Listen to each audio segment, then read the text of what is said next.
How to cultivate your sixth sense. The power of intuition by Academy of Ideas. Let's get to it, bruh. We only believe in those thoughts which have been conceived not in the brain, but in the whole body. Intuition is one of the most powerful faculties for gaining knowledge about the world. Along with reason, science, and imagination, it is one of the primary means by which we discover truth. The great psychologist William James went so far as to suggest that intuition is the deep thing in us. The reasoned argument is but a surface exhibition. In this video, we explore how we can tap into our intuition to answer life's big questions. Questions such as, what is my purpose? How do I find a meaning in my existence? Should I make a major career change? Should I end a relationship? Asking the proper question is the central action of transformation, writes Clarissa Estes. The key question causes germination of consciousness. The properly shaped question always emanates from an essential curiosity about what stands behind. Questions are the keys that cause the secret doors of the psyche to swing open. Intuition is a process that works below the threshold of conscious awareness, tapping into the innate wisdom of the psyche, the embodied wisdom of the physical self, and a lifetime of experience. Our intuition utilizes these sources of knowledge to yield insights that are beyond the reach of conscious thought. How it does this is not well understood, or as Carl Jung wrote, I say intuition is a sort of perception which does not go exactly by the senses, but goes via the unconscious, and at that I leave it and say, I don't know how it works. While intuition is a mysterious phenomenon, there are steps we can take to help us generate the intuitive insights that can answer life's big questions. The first step is to clearly formulate the question. Our question should not be trivial in nature, but transformational. It should be one that, if answered, will have a lasting impact on the course of our life. This step is simple, but many people never take it. They don't consciously formulate the big questions of life that beg for answers. And as Bernardo Kastrup writes in More Than Allegory, for as long as the right questions aren't asked by the intellect, the ultimate answers of life and reality will remain elusive. To put the intuitive mind to work in finding the answers we seek, it is best to get our self-reflective, reasoning mind out of the way after it has done its job of formulating the question. For just as a wise sage spends much time in meditative silence, so too the intuitive mind works best when not interfered with by too much conscious thinking. Or as Kastrup writes, the intellect self-reflectively contemplates its circumstances and asks progressively more refined questions, while the unconscious mind, nudged along by these questions, reacts intuitively with symbolic answers. As a matter of fact, this is how every creative person ordinarily operates in any area of intellectual activity, from science to business. First, the intellect contemplates the problem and iterates upon the right questions to ask. I see what he's saying. So imagine this. Imagine you're with a significant other, right? I don't even say a significant other, but say you're with somebody that you wanna talk to, right? And imagine that you're just getting this weird feeling, like you don't know what it is, but you're just not like you have observational skills, so you're observing what they're doing, you're reading up on what they're doing. Immediately, the first question that will come to mind, especially if they ring off a red flag, the first question that will come to mind is, do I stay with this person or do I leave? Do I stick around for the quest or do I leave for my own well-being? Now, this is where people override their intuition. A lot of people, because of curiosity, will just go with the quest. Now, although this gives you experience, the same knowledge or wisdom you're trying to experience, or the same knowledge or wisdom you get from going with that journey, can be attained by listening to the other option. Fall back. You see what I'm saying? You don't have to get yourself hurt. Let's say you're in you're in a relationship, right? And your girl end up cheating on you, or your significant other end up cheating. Question would be, do I stick with this person? because this person makes me feel good, I really love this person, or do I leave this person now because they just overlap the boundary? You know what I'm saying? Now you have a lot of people who stick and they stay with the person just for the same thing to happen over and over, and you have a lot of people who go with their intuition, go with their instincts, go with their gut feeling and say, no, I'm gonna leave. It's always the question first. First really comes when it comes down to intuition. When you know your balance when it comes down to this. Look, you have the logical side, right? The physical side. Of course, we're living in the physical world. We're gonna see. So you're observing the situation. You're observing everything. You're observing the situation or the circumstance or the problem. Then you end up creating the question that needs to be formed for you to come up with a decision, right? Then you use your intuition to guide you to the decision that needs to be made. Usually the intuition is probably the first thing that comes to mind. The first thing that comes to mind is usually your intuition telling you what you should be doing. When you're in a bad situation or you're about to make a bad choice, let's say you're at a store and you hungry and you don't got the fun. Your brain is gonna go to, should I steal or should I just walk away because stealing is bad? Immediately your brain is gonna go, oh, I shouldn't steal. That's bad. That's intuition, and not even intuition. That's morals, to be honest. But that's intuition tell you, no, I shouldn't, because that's gonna put you in a bad situation. That could potentially put you in a bad situation. But usually what we do, I override. Now I'm gonna go do this. You know what I'm saying? It's bad work. Then you must stop thinking, so the questions have a chance to sink into the unconscious mind. Once they do, inspiration suddenly strikes, as if out of nowhere. Silencing the mind, however, is the opposite of what many people do when attempting to answer the big questions of life. Due to the misconception that conscious reasoning is our most powerful cognitive tool, many of us endlessly ruminate on these questions and hope that the more we think about them, the more likely we are to discover a solution. Indecisiveness. Well, I say indecisiveness. When you're indecisive on these decisions or whatever is coming up in your that requires intuition or logical thinking. When you're indecisive and you're not choosing or you're not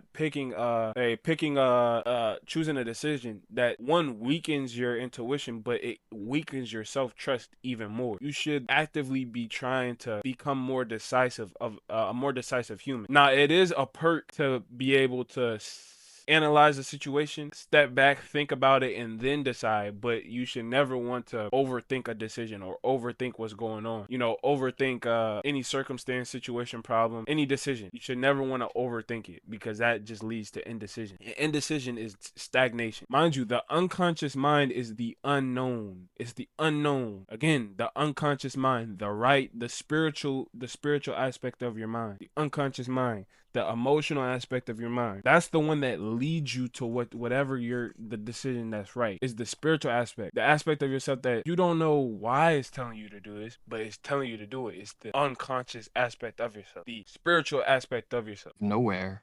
A powerful cognitive tool. Many of us endlessly ruminate on these questions and hope that the more we think about them, the more likely we are to discover a solution. Often, however, all we do is spin ourselves in circles of thought, and we never arrive at satisfactory answers. In her book, Extraordinary Knowing, the psychoanalyst Elizabeth Lloyd Mayer suggests that the phenomenon of having something on the tip of the tongue is a simple example that shows how intuition works best when we stop trying to consciously find an answer to a question or problem. Or as she writes, if you think of a time when you tried hard to remember something, you know the more you tried to remember it, the more you pushed it down within you. However, when you relaxed and allowed it to emerge, it bubbled right up. You accomplished that with no effort. I was going to bring up the same situation. But yeah, bro, imagine it, like, again, whenever you're trying to think of something, like, imagine you forget a word, right? You forget a word and you like, dang, what is the word? What is the word? And you're constantly trying to think of the word. You're not going to be able to think of the word. It's actually going to get worse. You're going to keep forgetting it. But when you actively, it's not that you forget that you're trying to remember the word, but when you allow yourself to just move on, you move on. You don't fixate on that you forgetting the word, you move on, you end up remembering it later. You end up, oh, I remember exactly what it is. That's how intuition works. Effortlessness. It's easier than you think. The German philosopher Arthur Schopenhauer also emphasized how the wisdom that emanates from the intuitive mind is most forthcoming when we diminish the rumination of the conscious mind, or as he writes, I have familiarized myself with the factual data of a theoretical and practical problem. I do not think about it again.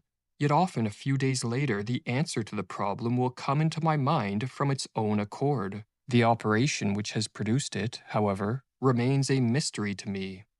Quieting the mind can be encouraged through activities such as relaxation techniques, meditation, napping, listening to music, or walking in nature. We just need to do something that distracts us from the problem at hand. The moments just prior to sleep or just prior to awakening are also known to be ripe for intuitive insights, as these are times when our conscious thought is at a minimum.